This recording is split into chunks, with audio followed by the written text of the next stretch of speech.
Assalamualaikum warahmatullahi wabarakatuh. Halo sahabat Tooth Lover yang ada di manapun kamu berada. Ketemu lagi bersama Buka Mulut Podcast by Tooth Arts.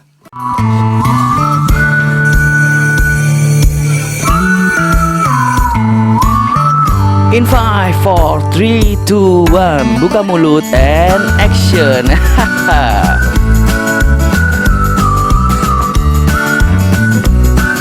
Nah, sekarang sudah ada Dr. Asri di podcast kali ini. Halo Dr. Asri, apa kabar? Alhamdulillah sehat.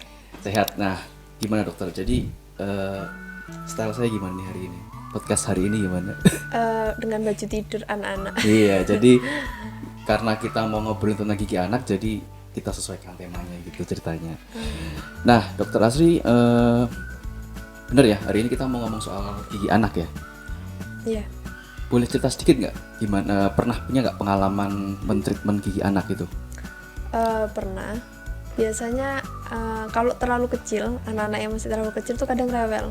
Rewel. Ya, apalagi nggak ditemenin sama mamanya gitu. Jadi kayak masih takut-takut gimana gitu ya. Buka tutup mulut malu-malu gitu. Oh, okay.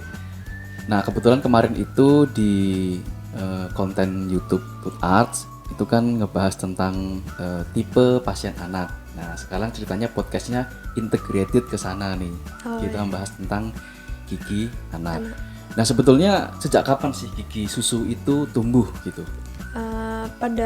Untuk gigi anak-anak ya. Iya. Usia tumbuhnya dia itu saat usia 6 bulan sampai dia usia 30 bulan 2 tahunan, gigi susunya tumbuh satu persatu. Oh, tapi emang bisa orang dewasa itu masih punya gigi susu gitu? Masih bisa. Oh, baru tahu. Terus. Biasanya itu giginya kesundulan tapi nggak dicabut, gitu. Atau gigi dewasanya nggak ada, akhirnya gigi susunya tetap di situ. Gitu. I see. Nah, kapan sih orang tua itu harus mengajarkan untuk merawat gigi anak-anak? Karena insight yang sering saya dengar dari ya mungkin juga orang tua saya ya, udahlah gigi susu biarin aja, ntar juga tumbuh gigi dewasa gitu ya.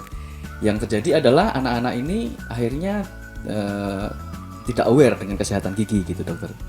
Iya, biasanya sih lebih baik itu lebih awal sejak dini. Ketika anak-anak sudah bisa diajak interaktif, biasanya umur 2 tahun sudah bisa mengenal namanya, sudah bisa dipanggil Kak, Dek, itu sudah bisa mulai diajarkan kebiasaan ke merawat dokter gigi ya, untuk merawat giginya gitu. Termasuk ini, kapan orang tua mengajarkan cara sikat gigi itu juga semenjak dia sudah paham, atau mungkin semenjak gigi susu udah mulai tumbuh gitu ya, 1, 2 gitu ya. Oke. Terus kapan waktu tepat untuk anak ini ke dokter gigi? Yaitu saat dia sudah mulai bisa berinteraktif. Ketika 2-3 tahun, anak kan sudah bisa dipanggil Kak atau Dek. Itu mulai diajak ke dokter gigi untuk membiasakan si anak ini ke dokter gigi. Sebelum si anak punya keluhan gigi sakit gitu. Jadi kalau anak sebelum sakit gigi sudah diajarkan ke dokter gigi, dia itu nggak ada trauma. Biasanya kalau udah sakit baru ke dokter gigi, apalagi dipaksa, nah itu akhirnya punya trauma tersendiri. Akhirnya dia kalau sakit gigi nggak mau ke dokter gigi gitu. Terus kalau gigi susu itu sudah berlubang, gimana ininya? Treatmentnya apakah harus dicabut? Udahlah cabut aja nggak apa-apa karena masih nanti akan tumbuh gigi dewasa gitu, atau bagaimana dokter? Dilihat usia dari anaknya dulu. Kalau misalnya usianya masih kecil dan waktu tumbuh gigi permanennya masih lama, gigi itu harus dipertahankan. Jadi harus ditambal dulu, dirawat gitu. Jadi nggak asal cabut gigi anak gitu. Ada efeknya nggak? Misalkan kenapa? Artinya gini, kan harus dirawat gitu ya.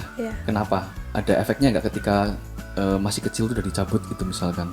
Pertama kalau masih kecil dia udah dicabut, berarti dia akan ompong dini ya. Oh iya. Ya, jadi akhirnya biasanya apalagi gigi belakang, kalau dia nggak punya gigi belakang makannya susah. Gitu. Nanti kemungkinan gigi dewasanya tumbuhnya berdesakan. Terus jika gigi anak itu kesundulan, apa juga perlu dilakukan perawatan? Iya, sering banget pasien yang datang itu giginya udah kesundulan. Jadi kalau udah kesundulan harusnya dicabut gigi susunya. Jadi memberikan kesempatan untuk gigi permanennya tumbuh di tempat yang benar gitu. Oke, yang terakhir Dokter Asri, Ya, ada nggak tips untuk bagi ibu-ibu dan ayah-ayah nih mengajak anak-anak untuk merawat gigi itu gimana? Mungkin ada saran dan tipsnya dari Dokter Asri? Yang paling mudah anak-anak kan lebih tertarik sama gambar ya, visual, secara visual.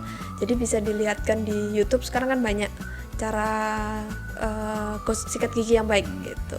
Biasanya dari kartun-kartun, pertama kali dia lihat, dia suka, dan setiap malam kalau mau tidur diajak bareng-bareng di depan kaca gitu. Walaupun sikatnya belum benar, tapi mengajarkan kebiasaannya terlebih dahulu gitu. Nanti dia akan meniru kebiasaan Iya, orang tuanya gitu iya. Ya, itulah podcast singkat kita hari ini. Terima kasih Dokter Asri sudah mengisi podcast tentang kesehatan gigi anak sore ini. Ya, sama-sama. Sampai ketemu di podcast-podcast selanjutnya. Teman-teman atau sobat Tooth Lover yang ada di manapun kamu berada, kamu bisa kirim komen atau masukan di YouTube Tooth Arts.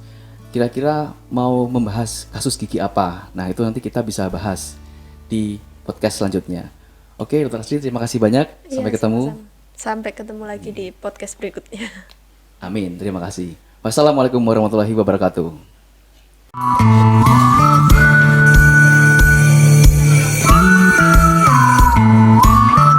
In 5, 4, 3, 2, 1, buka mulut and action.